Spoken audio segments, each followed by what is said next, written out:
예수님이 얘기하는 거는 예수님의 그 글, 예수님 했을 때 뭐 모세의 글 혹은 선지자라고 했을 때 요거 같이도 선지자라고 얘기를 해요.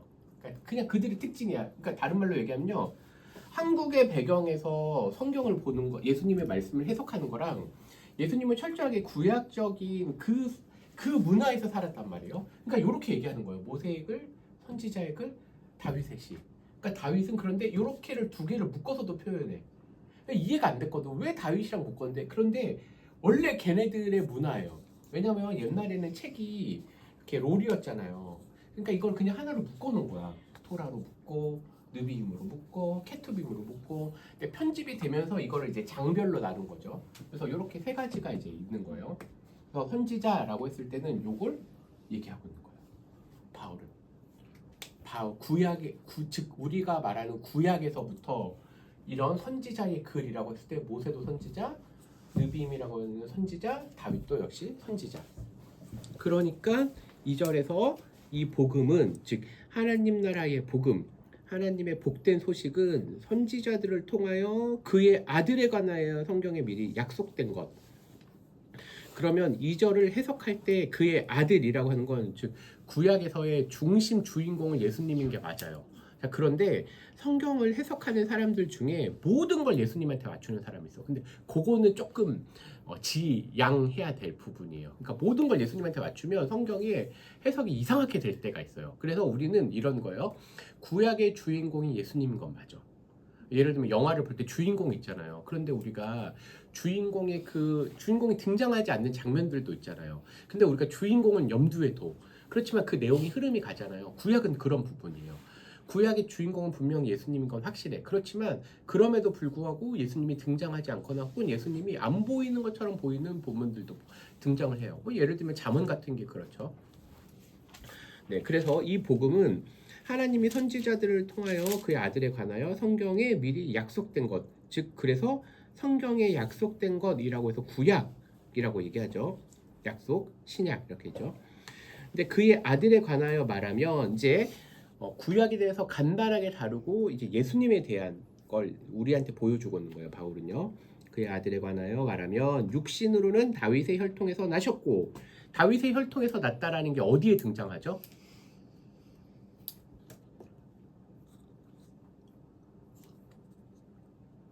예수님하고 다윗하고 어떻게 연결돼요? 그치. 맞지, 맞아. 그러니까 내가 생각하는 게 맞아. 그 말로 하면 돼요. 네. 왜냐면 우리가 대체로 교회를 열심히 다녔던 분들이 여기 와 있기 때문에 정말 이상한 거 아니고는 맞아, 그게. 그래서 마태복음 같은 경우에는 예수님의 족보를 했을 때 아브라함과 다윗의 세계라라고 얘기하면서 되어 있잖아요. 그러면서 족보를 쭉 보여주잖아요. 아브라함은 뭐예요? 믿음의 조상. 그 다음에 왕족이라고 하는 걸 보여주는 게 다윗이라고 얘기하는 걸 14대씩 끊어서 예수님까지 온 거예요. 네, 그의 아들에 관하여 육신으로는 다윗의 혈통에서 나셨고 성결의 영으로는 즉 성령으로는 죽은 자들 가운데에서 부활하사 능력으로 하나님의 아들로 선포되셨으니 다른 말로 얘기하면 예수님은 분명히 하나님의 아들이셨거든요. 그런데 그걸 눈으로 확증해 준 거예요. 보여준 거예요. 그게 뭐예요? 부활 사건이라는 거예요. 부활 이전에도 분명히 예수님 하나님의 아들이셨어요. 그런데 하나님의 나라는 말에 있지 않고 능력에 있다고 했단 말이에요. 근데 그런 능력이 어떻게 나타나요? 예수님의 부활로 나타나는 거예요. 부활하사 능력으로 하나님 아들로 선포되셨으니 곧 우리 주 예수 그리스도시니라. 우리 주라고 하는 건 구약의 여호와 같은 그런 개념이에요. 우리의 주인, 우리의 여호와 예수 그리스도. 그래서 주 예수 그리스도라고 말하는 것이 예수님의 이름은 뭐예요? 예수잖아요. 근데 그리스도는 그 예수님이 갖고 있는 직분을 얘기해요. 그리스도는 기름 부음 받은. 그리고 주라고 하는 건 뭐예요? 우리의 믿음의 하나님이라고 얘기하는 거죠. 주 예수 그리스도라고 얘기를 하는 거죠. 5절 그로 말미암아 우리가 은혜와 사도의 직분을 받아라고 되어 있죠. 이건 지금 누구를 얘기하는 거예요? 5절 5절에 우리는 누구야? 5절에 우리. 네, 그렇죠. 네, 그런데 우리라고 되어 있잖아요. 바울은 혼자 사역하지 않았단 말이에요. 여러 명이 함께 이제 하면서 대표적으로 우리가 알고 있는 예수님의 12제자도 사도라고 얘기를 하고 있고요. 그다음 바울이 등장을 하고, 근데 바울하고 같이 이제 활동했던 사람들도 직분적으로는 사도라고 말하진 않았어. 그런데 바울이 자기를 포함해서 은혜와 사도의 직분을 받아, 즉 은혜도 받고 사도의 직분도 받아 그의 이름을 위하여, 즉 예수 그리스도를 위하여 모든 이방인 중에서 믿어 순종하게 하나니, 즉 자기의 사역의 핵심이 뭐예요? 예수 그리스도를 믿어 순종하게 하는 거예요. 자, 이번에 단기 선교 가잖아. 이 포인트 나왔잖아. 단기 선교 가서 할 일이 뭐예요? 예수 그리스도를 전함으로. 근데 이제 직접 못 정할 때도 있어요. 근데 이제 가서 기도하는 거예요. 그리고 혹 이동하다가 이제 혹 많은 사람들을 만나다가 이제 뭐 길가에서도 맥도날드에서도 전도할 수 있죠. 근데 너무 깊게 얘기해서 이제 이슬람권이니까 조심스럽긴 해요. 이제 저도 이제 이스라엘 요르단 갔을 때였나, 거기 갔을 때 맥도날드 갔어요.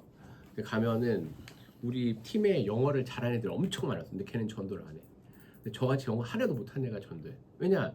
저는 단어가 되게 짧잖아요. 그래서 가서 얘기하면 뭐 카자흐스탄 갔을 때는 심지어 번역을 한 명 둬서 했는데 이런 거죠. 그냥 한 기차를 타고 한 열 몇 시간을 가야 되기 때문에 가면 이제 거기 사람들하고 그 칸에 있는 사람들하고 안 친해질 수가 없어요. 가서 얘기하다가 기회가 됐을 때 꼭 예수님 믿었으면 좋겠다. 그리고 내가 너 위해서 기도해 주겠다. 그냥 요것도 전도인 거예요. 그런데 이제 그런 것들은 그냥 도전을 해보는 거예요. 근데 이제 이슬람권이기 때문에 혹 이제 팀에 위험이 있을 때는 조심스러운 부분이 있어요. 그러니까 그런 거는 좀 우리가 조심해야 될 부분들도 있긴 있어. 요즘 같은 경우는. 어쨌든 5절 그로 말미암아 우리가 은혜와 사도의 직분을 받아. 여기서도 시작이 내가 아니라는 게 지금 등장을 하잖아요. 바울의 은혜도 받고 사도의 직분도 받아 그 이름을 위하여 이방인 중에서 믿어 순종하게 하니 너희도 이제 로마 교회를 향해서 그들 중에서, 즉 이방인 중에서 예수 그리스도의 것으로 부르심을 받은 자니라. 이제 바울의 그 믿음의 어떤 역사가 이제 로마에도 있다라는 걸 다시 한번 보여주는 거예요. 7절 로마에서 하나님의 사랑하심을 받고 성도로 부르심을 받은 모든 자에게. 성도라고 하는 건요, 하나님의 사랑하심을 받고 부르심을 받은 자라고 하는 거예요. 근데 이게 별거 아닌데 내가 신앙이 힘들 땐 되게 힘이 돼. 왜냐하면 신앙의 시작이 내가 아니기 때문에 그래요. 그러니까 우리가 아침에 일어났을 때 확인할 건 이거예요. 하나님 사랑을 받은 자다. 받았나? 이러면 안 돼. 아침에 일어났어. 받았나? 어제 죄송 욕할 뻔했네. 그 새끼 막 이렇게 막 욕하지 말고 일어나면 뭐 하라고요? 내가 하나님의 사랑을 받은 자다. 그리고 부르심을 받은 자다라고 고백하는 거예요.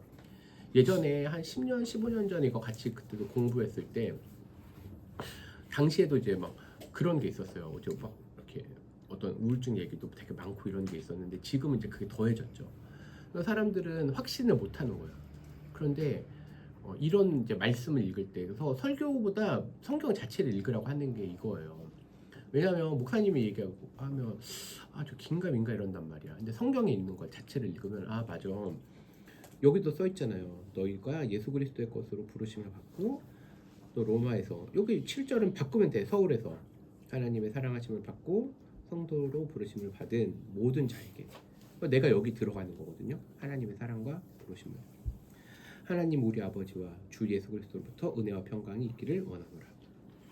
8절 먼저 내가 예수 그리스도로 말미암아 너희 모든 사람에 관하여 내 하나님께 감사함은, 이제 바울이 로마에 편지를 썼는데 이제 감사의 이유를 찾은 거예요. 내 하나님께 감사함은 너희 믿음이 온 세상에 전파됨이로다.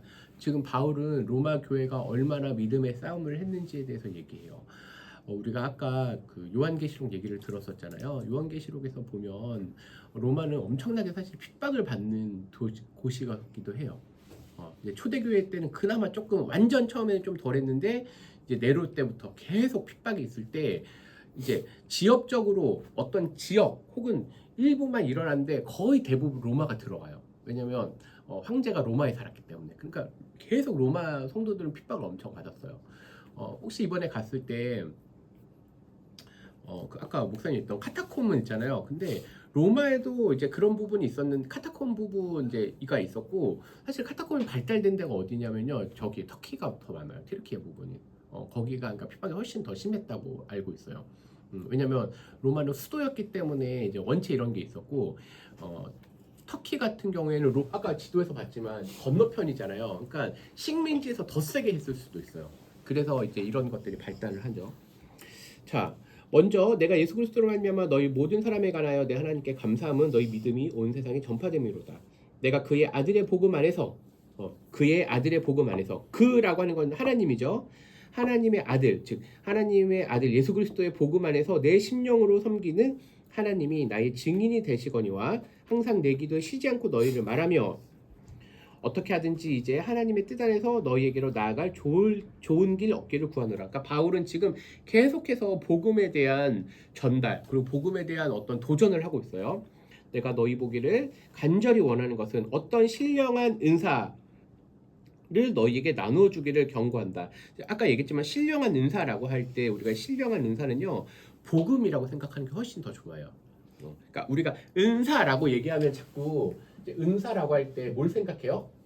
우리가 그냥 얘기하는 그런 어떤 달란트 은사를 얘기하는데 이게 원어로 보면은 선물이란 뜻이에요. 선물. 어떤 신령한 선물. 하나님이 값없이 주시는 그 선물. 근데 그게 뭐예요? 복음이잖아. 네, 이제 그렇게 보는 게 훨씬 더 그냥 편할 것 같아요. 자, 그리고 또 하나 고민이 뭐냐라고 했을 때 우리가 은사가 어디에 나오죠? 성경에 보면 대표적으로 로마서에서도 나오고 그 다음에 고린도 전서에서도 나온단 말이에요. 근데 약간 목록이 달라. 그리고 고린도 전서가 먼저 쓰였어요. 그러니까 고린도 전서가 먼저 쓰이고 고린도 후서는 로마서는 좀 뒤에 쓰여졌거든요. 그런데 거기서 이렇게 빠져 있는 몇 개가 있어요. 꼭 뭐 나중에 한번 찾아보도록 해볼게요. 그래서 11절 내가 간절히 원하는 것은 신령한 은사. 이 신령한 은사를 자꾸 우리 머릿속에 이렇게 되새기지 마시고 복음에 대한 그런 하나님의 복된 소식, 하나님이 우리들 가운데 역사하신 걸 나누어 주기를 원한다. 그게 복음이라는 거예요. 그러니까 복음의 큰 개념을 가지고 그 다음에 십자가를 얘기하는 게 훨씬 나아요. 좁게만 생각하지도 마시고 항상 넓은 거 좁은 걸 계속 반복해서 생각하세요. 12절 이는 곧 내가 너희 가운데서 너희와 나의 믿음으로 말미암아 피차 아니함을 얻으려 함이니. 왜 그러냐면 복음의 역할은 뭐예요? 복음은 전하는 자라 듣는 자가 다 위로가 된다는 거예요. 복음은 하나님의 말씀이기 때문에 우리가 말씀을 잘 준비하면 잘 생각해 보세요. 우리 선생님들도 아이들하고 말씀을 자꾸 나누잖아요. 근데 그게 나한테도 좋아. 이게 피차 아니함이에요. 그래서 우리가 지금 한 5주간 계속 이렇게 로마서를 하는 거는 첫 번째로는 우리 가운데 복된 소식을 자꾸 들려주고 듣고 저 역시도 마찬가지고 우리 선생님들도 그걸 준비하는 과정에서 하고 또 아이들한테 전달할 거를 기억하실 거잖아요. 그러니까 이런 것들 이제 생각해 보면서 피차 아니함을 얻으려 함이니 형제들아 내가 여러 번 너에게 가고자 한 것을 너희가 모르기를 원하지 아니하노니 바울은 이렇게 여러 번 도전했다는 거예요. 이는 너희 중에서 다른 이방인 중에서와 같이 열매를 맺게 하려 함이로다. 그러니까 신앙에서 앞에서는 얘기했던 게 뭐였어요? 듣고 말씀을 전함으로 순종이라고 되어 있는데 여기서는요 열매를 맺는 거예요. 그러니까 우리의 믿음은 어떤 열매를 맺는 부분에 대해서 항상 이렇게 성경에서 얘기하고 있어요. 뭐 예를 들면 갈라디아에서도 뭐 성령의 열매는 이런 것도 열매가 되고요. 이 열매는 어떤 복음을 듣고 나서 믿음이 성장하는 것도 열매가 되고 뭐 전도도 열매가 될 수 있고 여러 가지가 해석될 수 있어요. 근데 중요한 건 열매를 맺는 거예요. 네, 열매를 맺게 하려 함이로되 지금까지 길이 막혔도다. 헬라인이나 야만인이나 여기서 조금 이제 다른 개념이 나오죠. 자, 이스라엘 사람들은 자신들을 나눌 때 이렇게 나눴단 말이에요. 첫 번째가 뭐로 나눴어요? 유대인으로 나눴어요.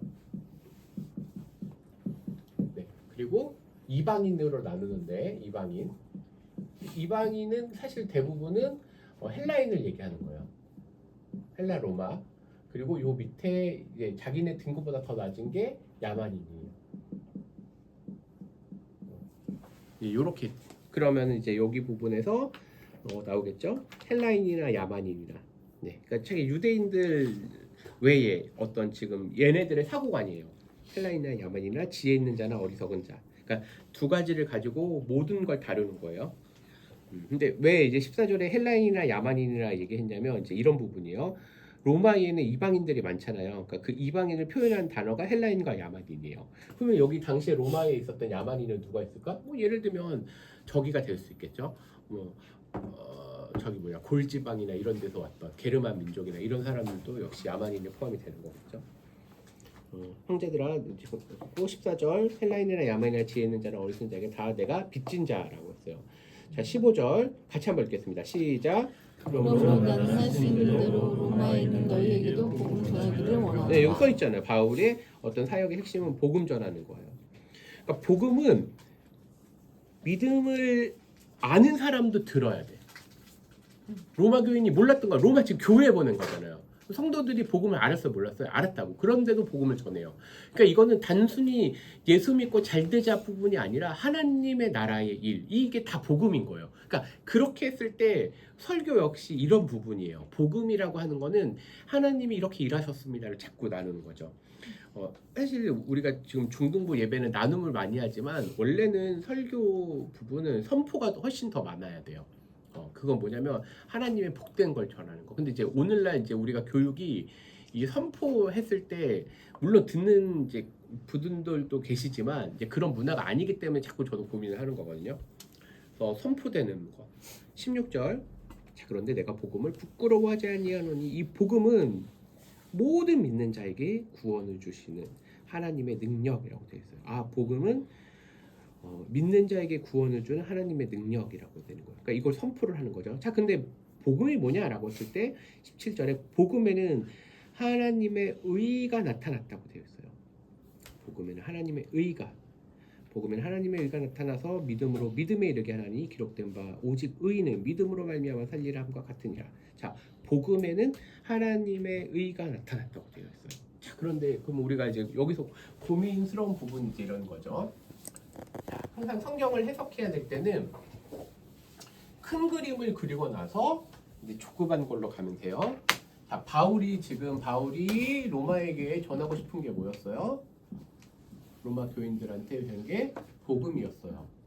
복음은 하나님의 능력이라고 되어 있고 이 복음은 또 하나 하나님의 의라고 되어 있어요. 자, 그러면 의에 집중하는 것보다 복음에 대한 큰 그림을 그리고 의로 접근하는 게 훨씬 더 나아요. 자, 그럼 복음은 뭐였죠? 복음은 하나님께서 사람들에게 베푸시는 값없는 은혜라고 했잖아요. 값없는 은혜. 그럼 하나님의 의도 역시 마찬가지예요. 그 의도 하나님께서 사람들에게 베푸신 그런 의라고 하는 거예요. 그런데 중세 때 루터는 복음에 대한 이해가 충분치가 않았기 때문에 의를 해석하는 데도 역시 어려움이 있었어요. 그러니까 루터가 생각했던 초반의 의는 뭐냐면 율법적인 의를 생각한 거예요. 율법을 지켜서 의에 이른다. 누가? 내가. 주체가 누구예요? 나예요. 나. 그러니까 루터 입장에서는 내가 의를 이룰 수 있는 존재 아니에요? 안 되거든. 그건 불가능하거든. 그러니까 루터는 두려움 가운데 있었던 거예요. 근데 이게 왜 그러냐면 교회에서 율법적인 신앙을 갖고 있거나 이런 분들이 이제 이런 거 어려움에 많이 빠져. 그런데 의라고 하는, 즉 하나님의 의는 복음으로부터 왔기 때문에 하나님이 사람들에게 값없는 은혜, 그 중에는 우리가 십자가의 사건이 있는 거죠. 이렇게 의를 이루었을 때, 즉 다른 말로 얘기하면요, 하나님 중심적인 의여야 돼요. 바울이 얘기하고 있는 거 그 부분이에요. 하나님이 우리들에게 베푸신 이 부분이 신앙을 나누는 거예요. 근데 우리는 글쎄요, 이런 부분이 있는 것 같아요. 하나님 중심적인 것보다 자꾸 사람이거나 내가 하려고 하는 부분들이 많이 등장을 해요. 그러니까 여기서 믿음이 자꾸 이렇게 부딪히는 거예요. 저 역시도 마찬가지고. 예를 들면 제가 예배에 대해서 얘기했잖아요. 예배는 뭐라고 했죠? 예배는 감사라고 얘기했어요. 이게 잘 생각하면 다른 설교자분들하고 제가 혹은 뭐 다른 분들 목사님하고 조금 다를 수도 있는데 왜 그러냐면 감사는요, 내가 분명히 하는 것이긴 하지만 하나님을 위주로 항상 생각하기 때문에 제가 그 표현을 쓰는 거예요. 다른 게 있으면 더 적당한데 예배도 역시 마찬가지예요. 예배도 하나님을 위한, 하나님 중심적인. 근데 내가 분명히 드리긴 하지만 내 신앙의 핵심이 하나님의 의인가. 그래서 칼빈이 얘기한 게 뭐냐면 칼빈은 사실 뭐 다 거의 이제 이 개혁 신학에서 얘기하는 우리 장로교생과 하나님 중심 신앙이에요. 그리고 하나님 중심 혹은 하나님의 영광을 돌리는 하나님께 영광을 돌리는 그걸 라틴어로 솔리데오 글로리아라고 얘기하는 거예요. 하나님 중심적인. 근데 루터는 그 부분이 없었고 오늘날도 이제 요 신앙들이 계속해서 사실 도전을 하고 있어요. 요거에 도전하는 거예요. 요거에. 그 부분이 이제 우리들한테는 되게 어려운 부분이죠. 자, 그런데 보면 복음에는 하나님의 의가 나타났다고 했잖아요. 자, 나타난다라는 건 주체가 누구예요? 하나님이잖아요. 하나님이 자기의 사역을 하시는데 나타난 거예요. 그러니까 이게 계시하신다는 거군요. 그래서 그건 철저하게 이거 자체가 하나님 중심적인 거. 하나님에 나타나서 믿음으로 믿음에 이게 근데 좀 어려운 부분이 이 뒷부분이에요. 믿음으로 믿음에 이르게 하나니 의인은 믿음으로 말미암아 살리라. 자, 그러면 믿음으로 말미암아 살리라가 하박국에 등장을 해요. 근데 요거는 로마서에서도 나오고 히브리서에서도 나오고 여러 군데서 나와요. 갈라디아서도 아마 나온 것 같은데. 자, 그러면 하박국에서는 이 본문을 어떻게 다루느냐라고 이제 접근하는 것도 좋은 방법이기도 해요. 일단 믿음에서 믿음으로 이른다. 의인은 믿음으로 말미암아 살리라. 이제 이 부분에 대한 거를 이제 고민을 한번 해볼게요. 믿음에서 믿음, 믿음에서 믿음, 믿음에서 믿음.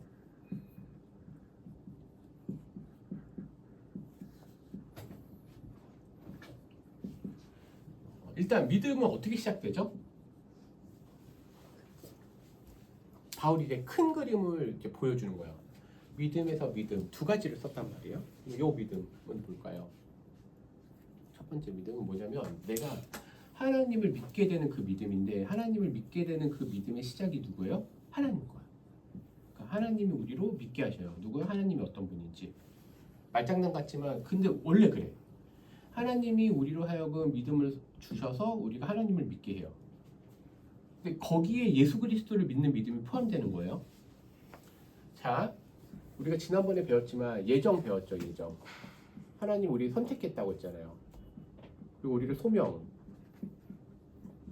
부르심이라고 했죠. 우리 부르시고 그 다음에 우리를 부르셨을 때 복음에 대한 복음을 듣게 즉 말씀을 들음으로 인해서 그 다음에 우리가 중생한다고 했어요. 중생이 거듭남이에요. 리버스라고 되어 있죠. 벌써 맞나? 맞죠? 이거? 아 맞나? 잠깐 이 단어가 아닌 것 같은데 좀 불길한 예감이. 아 원래 이 쓰는 용어가 있거든요. 이거 지워야지. 확실한지가 않아. 맞긴 한 것 같은데 어쨌든 근데 중생과 거듭남. 근데 요 시작 부름과 중생을 일으키는데 그때 이제 우리 가운데 믿음의 씨앗이 나눈단 말이에요. 근데 그걸 누가 하는 거예요? 복음을 들었을 때 요걸 성령께서 하세요. 그게 그러니까 하나님이 하신다는 거예요. 그리고 중생하고 나면 우리가 신앙을 한다고 그래요. 신앙. 믿는다고 한단 말이에요. 근데 그 믿음에는 이제 요거를 다른 말로 또 회심이라고 얘기를 해요. 우리가 죄인임을 알게 되는 거예요. 죄인임을. 그래서 두 가지가 나타나요. 하나님을 더 믿게 되는 신앙과 요 결과로 그 다음에 또 하나는 우리가 죄됨을 고백해서 회개가 일어나요. 그래서 이렇게 해서 우리가 이제 칭의 성화로 넘어가는데 아마 여기에 말하는 믿음이 요 믿음이라고 생각하면 돼요. 하나님으로부터 우리가 믿어. 자, 그런데 우리가 믿음에서 믿음으로 간다고 하잖아요. 자, 신앙을 갖게 돼요. 중생과 이거는 그런데 논리적 순서이기 때문에 사실은 거의 동시에 다발적으로 일어난다고 생각하면 돼요. 어떤 분은 이렇게 얘기를 해요. 그러니까 시간 순서랑으로는 뭐 이런 식으로 그러니까 하나님의 소명하심과 그 다음에 이런 게 뭐 소명이 여기죠. 중생, 칭의, 그 다음에 아까 뭐 신앙, 회개 뭐 이런 게 동시다발적으로 일어나서 요걸 또 성화라고도 해요. 거룩하게 살겠다라고 하는 거룩하게 살겠다라고 하는 게 뭐예요? 믿음으로 사는 거죠. 성화는 그래서 여전히 하나님 중심적인 거예요. 그러니까 하나님으로부터 믿음을 받아서 내가 하나님을 믿는데 그러면 그 이후의 삶은 뭐예요? 내가 믿음대로 살겠다는 거예요. 그런데 우리가 하나님 중심적으로 살자고 이제 이거는 구원의 논리적인 순서지만 실제로 우리 삶은 뭐예요? 엄청난 핍박받죠. 시험을 당하죠. 하나님 때로 침묵하셔요. 자, 이럴 때 어떻게 살 거냐? 그럴 때도 믿음대로 살 거냐는 이 두 번째 믿음인 거예요. 요건 구원받은 믿음이고 구원받은 사람이 갖는 믿음은 사실 동일해.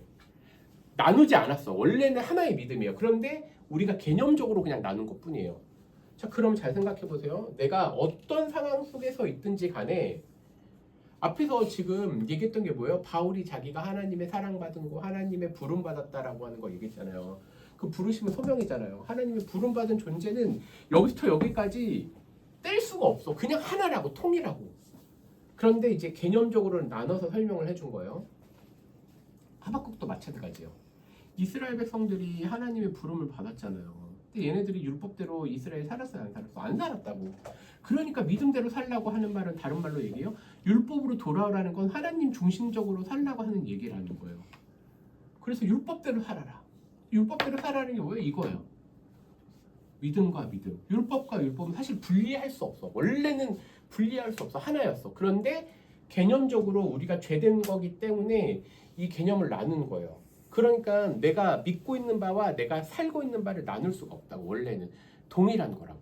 그런데 우리는 이걸 자꾸 나누는 이제 우리가 삶을 하는 거예요. 즉 다른 말로 얘기하면 이거예요. 제가 예를 들면 성경 공부를 많이 안 하는 이유 부분의 고민은 이거예요. 내가 믿고 있는 바와 아는 바가 동일해야 되는데 우리는 성경을 자꾸 지식적으로 가려고 그래요. 그러니까 그 부분을 내가 지향하는 거예요. 성경은 지식적으로 갈 필요가 없어. 도리어 내가 하나님을 잘 믿고자 하는 거기에 초점을 맞추면 지식은 따라와요. 도리어. 근데 우리는 학교 생활이나 이런 지금 교육을 익숙했기 때문에 우리는 자꾸 1차적으로 자꾸 지식적으로 가려고 그래요. 그러니까 이거 나쁜 게 아니야. 그거 맞긴 해. 근데 지식적으로 가려다 보면 뭐가 자꾸 남아요? 내가 알고 있는 거랑 지식이랑 자꾸 분리가 된다고.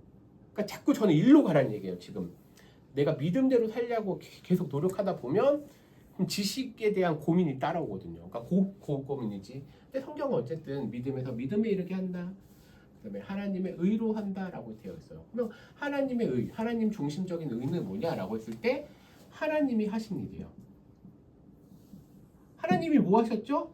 예수님을 보내셔서 십자가에 죽게 하시고 부활하게 하시고 요게 의예요. 하나님이 하신 의는 요거예요. 하나님이 하신 거. 근데 그 중에 대표적인 게 예수 그리스도의 사건이에요. 그러니까 의를 하나님 중심적으로 안 하고 율법을 이룬다거나 혹은 다른 게 들어오면 이제 나중에 로마서를 해석하기가 이상해져. 자꾸 꼬여. 그래서 큰 거를 항상 그래서 복음에 대한 이해, 하나님이 우리에게 베푸신 값없는 은혜, 요 그림을 그리고 의를 거기다가 맞춘 다음에 로마서를 해석해야 돼요. 그래야지 나중에 이게 헷갈리지 않아. 자, 그럼 한번 예를 들어봅시다. 예를 들면 바울이 7장에서 로마서 7장에서 얘기했단 말이에요. 내가 죄인인데 제대로 사는 게 너무 어려워요. 그러니까 공고한 자라고 얘기했어. 근데 그건 뭐냐면 내가 하나님 때문에 믿은 거 알았어. 근데 사실 일로 가는 게 쉬워요, 어려워요? 어렵잖아요. 그러니까 이런 죄된 본성에 대한 갈등은 누구나 하는 거예요. 본성에 대한 갈등은. 그런데 8장에서 뭐예요? 8장에서 이렇게 성령에 대한 얘기를 한단 말이에요. 근데 그거 뭐예요? 성령님 따르면 이게 다 해결될 거야.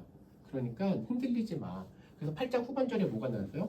하나님의 사랑은 끊을 수 없어. 그 부분이 나오는 거죠. 12장에 등장할 때. 어떻게 사는 게 삶의 예배죠?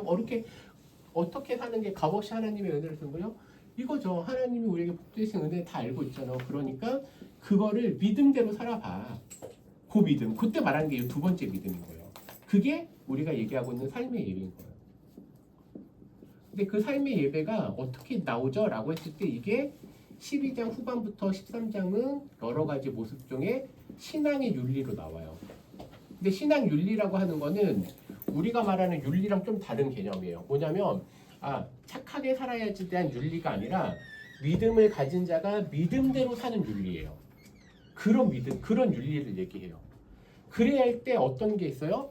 성도가 서로의 연약한 자를 돌보는 거.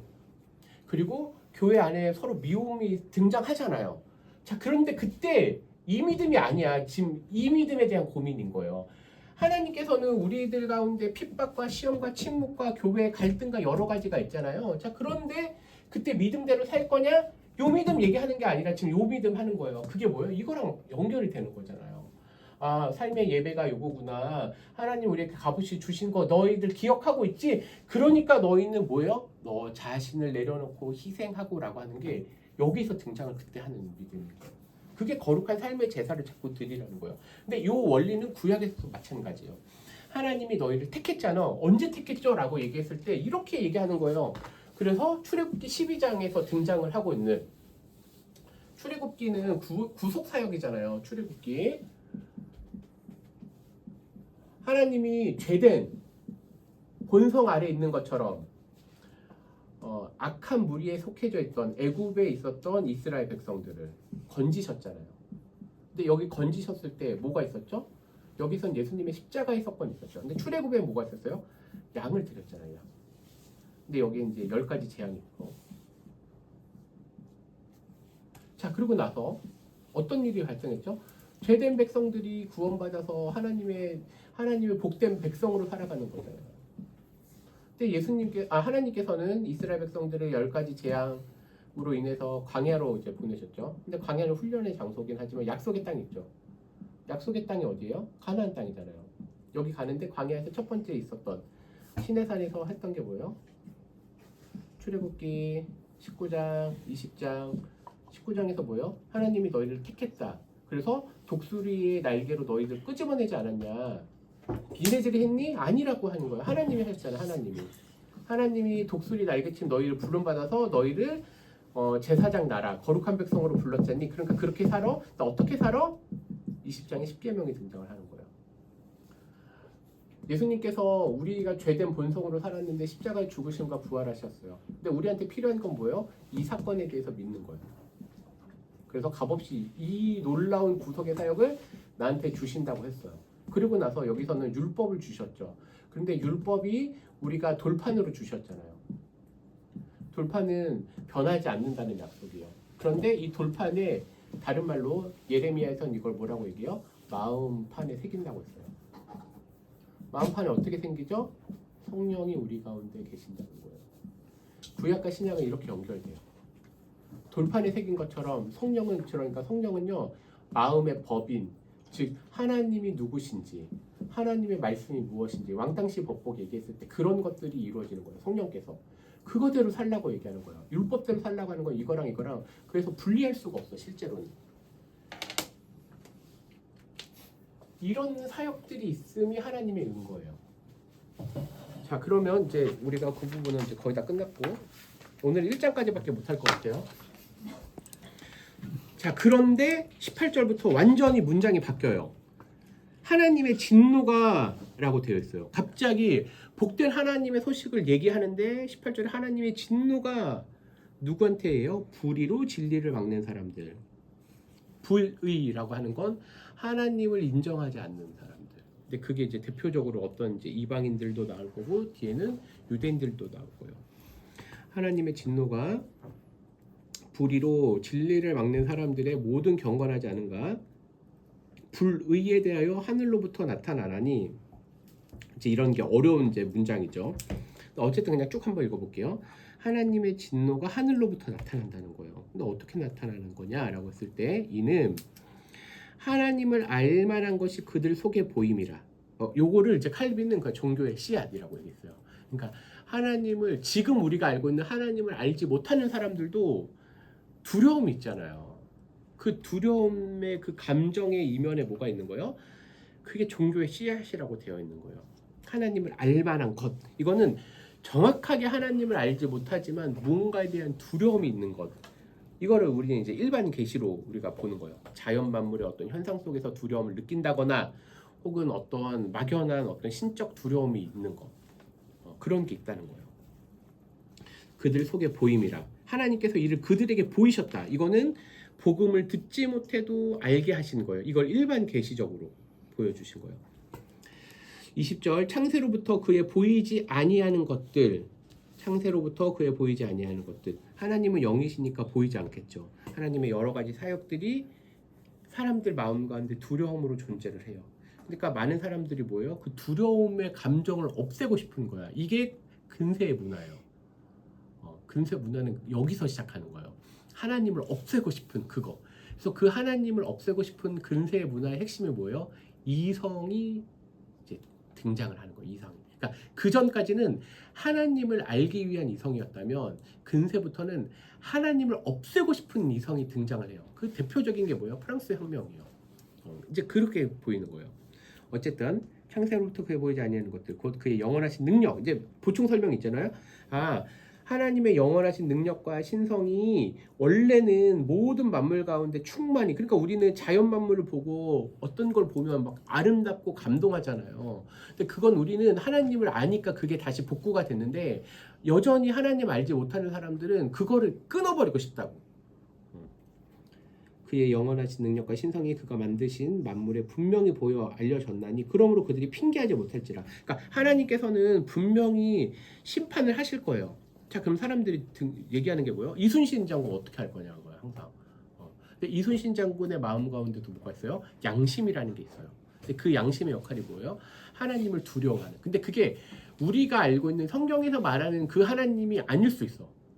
이순신 마음 가운데. 그렇지만 그는 뭐예요? 그는 그 마음 가운데 어떤 근데 잘 생각해 보세요. 근데 그 이렇게 이 중화권에서의 어떤 한국까지 포함하면 뭐 공자나 이런 사람들이 했던 얘기가 뭐냐면 어떤 올바른 도를 따르라고 얘기하잖아요. 그 도. 그러니까 그게 뭐냐면 하나님을 알지 못하는 자들이 갖고 있는 그런 두려움인 거예요. 그게 이제 도라고 하는 거랑 여러 가지 등장을 하는 거예요. 자, 그런데 이제 충격적인 건 뭐냐? 하나님을 알되 하나님을 영화롭게 안 한다는 거예요. 감사하지도 않냐고. 오히려 그 생각이 허망하여져서 미련한 마음이 어두워졌다. 자, 이제 하나님을 자꾸 지우는 훈련이 이제 역사 가운데 수많은 사람 가운데 나타나는 거예요. 그러니까 하나님이 있는데 하나님을 인식하고 싶지도 않고 하나님을 인정하고 싶지도 않은 문화가 이게 죄된 문화잖아요. 그리고 아담과 하와가 바로 거기서 실패한 거예요. 하나님을 아는데 하나님을 인정하고 싶지 않은. 그러니까 그 우리가 창세기 3장에서 이제 2장 3장에서 3장이죠. 창세기 3장에서 하와가 하나님 이렇게 하랬다라고 하는 건 하나님을 두려워하는 거거든요. 근데 그건 좋은 감정이었어. 그 두려움은. 그런데 아니다. 니는 죽지 않는다라고 하면서 저렇게 보면 하나님처럼 될 것처럼이라고 하는 게 하나님 인정하지 않으려고 하는 거거든요. 22절 스스로 지혜 있다 하나 어리석게 되어 썩어지지 아니하는 하나님의 영광을 썩어질 사람, 썩어질 새, 짐승, 동물 모양 우상, 다른 걸로 얘기하면 이게 뭐 돈이 될 수도 있고 다른 것들로 대체가 된다는 거예요. 하나님에 대한 두려움을 오늘날은 이제 지금은 아니겠지만 어느 일부 역사 속에서는 하나님을 대체하려고 거기에 어떤 왕을 넣기도 하고 어떤 문화를 넣기도 하고 어떤 자기가 추구하고 있는 어떤 사상이 될 수도 있고 돈이 될 수도 있고 성공이 될 수도 있고 심지어 이거는 내 가족이 될 수도 있고 되게 여러 가지가 그 자리를 대체하는 거예요. 자, 그리고 그 결과 어떻게 돼요? 24절에 하나님께서 그들의 마음의 종류대로 더러움에 내버려 두셔요. 하나님이 내버려 두셨다고 했어요. 자, 그런데 성경 보면요. 24절에 내버려 두시다. 26절에 내버려 두시다. 28절에도 내버려 두시다. 하나님이 역사 속에서 어떻게 하냐면 내버려 두셨다는 거예요. 그러니까 악한 길로 가는 걸 막지 않으시고 더 그대로 가는 걸 내버려 두셨다고 표현되어 있어요. 이게 어떤 거요? 하나님의 예정과 하나님의 유기, 즉 하나님이 버리시겠다고 간과하시겠다고 하는 그게 이렇게 대조가 돼요. 그래서 우리가 믿고 있는 건 이중 예정이거든요. 어떻게 이중 예정이요? 하나는 하나님이 선택하셨다. 또 하나는 하나님이 버리셨다. 그걸 우리가 동시에 믿고 있어요. 24절 그러므로 하나님께서 그들의 마음대로 정욕대로 더러움에 내버려 두사 그들의 몸을 서로 욕되게 하셨으니 몸을 서로 욕되게 한 거는 이건 즉 다른 말로 얘기하면 성적인 타락의 문화는 인류 역사 처음부터 등장을 해요. 잘 생각해 보세요. 아브라함의 조카 롯이 소돔과 고모라 갔을 때부터 사실 이런 동성애 문화가 훨씬 많았잖아요. 예전만이 아니라 지금도 있던 거예요. 근데 그걸 뭐 어떻게 해요? 하나님이 내버려 두셨다는 거예요. 25절 이는 그들이 하나님의 진리를 거짓 것으로 바꾸고 요게 제된 속성이잖아요. 피조물을 조물조보다 더 경배하고 섬김이라. 그렇지만 주는 영원히 찬송할 이시로다. 이 때문에 하나님께서 그들을 부끄러운 욕심에 또 내버려 두셨다. 위에선 마음의 정욕, 부끄러운 욕심, 그다음에 28절엔 상실한 마음에 내버려 두셨다는 거예요. 이게 인류의 비참함이 여기서 등장을 하는 거예요. 26절 그들의 여자들도 순리대로 쓸 것을 받고 영리로 쓰며 이게 그러니까 동성연애를 얘기하는 거고 오늘날 우리는 그 대표적인 문화 속에 들어가고 있는 거예요. 요즘에 성이 36개라고 얘기하더라고요. 그러니까 그렇게 계속 나빠지게 하나님 뭐 한다고요? 내버려 두셨다고요. 27절 그와 같이 남자들도 순리대로 여자 쓰기를 버리고 서로 향하여 즉 남자와 남자가 음욕이 부릴 듯하며 남자가 남자와 더불어 부끄러운 일을 행하여 그들의 그 때문에 상당한 보응을 그들 자신이 받았느니라. 그 비참함이 예를 들면 여러 가지 성적인 병이나 아니면 그들의 어떤 사고가 파괴돼서 등장하는 것. 그리고 동성애도 역시 마찬가지고 일반 이성애도 마찬가지지만 사랑을 만약에 하나님 중심대로 하지 않으면요 내 욕구를 채우는 사랑으로 가요. 그러면 망한다는 거예요. 근데 이게 동성애는 더 심하다는 거야. 그러니까 이분들이 그러니까 동성애나 여러 가지 이런 어떤 일반적인 사랑을 하지 않은 사람들이 왜냐면 이게 자기의 어떤 마음의 욕구가 충족이 안 되고 여러 가지가 있거든요. 그게 뭐냐면 하나님의 돌아오면 해결될 문제인데 그렇지 않다고요. 28절 또한 그들이 마음에 하나님 두기를 싫어하며 이게 이제 대표적인 우리의 어떤 사상들이 등장을 하죠. 하나님께서 근데 또 그들을 그 상실한 마음대로 내버려 두세요. 그러니까 오늘날 어떤 사상이나 사고들이 이게 비참함으로 가는 게 어떤 면에서는 이게 하나님께서 내버려 두심의 결과예요. 물론 우리는 그 속에서 복구하려고 하는 하나님의 나라의 문화를 회복하려고 하는 건 우리의 역할이긴 해.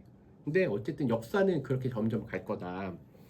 합당하지 못한 일을 하게 하셨으니 이제 우리의 모습이 보이는 거죠. 불의, 추악, 탐욕, 악의가 가득한 시기, 살인, 분쟁, 사기, 악독, 수근수근 비방, 하나님께 미워하는 자, 능력 교만하는 자, 자랑하는 자. 그러니까 그만큼 죄가 얼마나 무서운지를 계속 보여주는 거예요. 32절 그들이 이 같은 일을 행하는 자는 사형에 해당한다고. 여기서 말하는 사형은 단순하게 사형 제도를 얘기하는 게 아니라 영원한 지옥의 그걸 얘기하는 게 이 사형이에요. 하나님께서 정하심을 알고도 뭐요? 자기들만 행할 뿐만 아니라 그런 일을 행하는 자들도 옳다. 그 교육이 오늘날 이렇잖아요. 그 나쁜 거를 맞다고 얘기하잖아요. 그러니까 그게 어떤 교육 문화가예요. 그래서 이제 정리를 하면 우리 숙제는 뭐예요? 하나님의 올바른 문화를 어떻게 회복할 것인가에 대한 고민들을 해보게 되는 거죠. 네, 혹시 질문? 네, 한번 질문이나 아니면 느낀 점 나누도록 하겠습니다. 영상 꺼주셔도 될 것 같습니다. 네, 감사해요.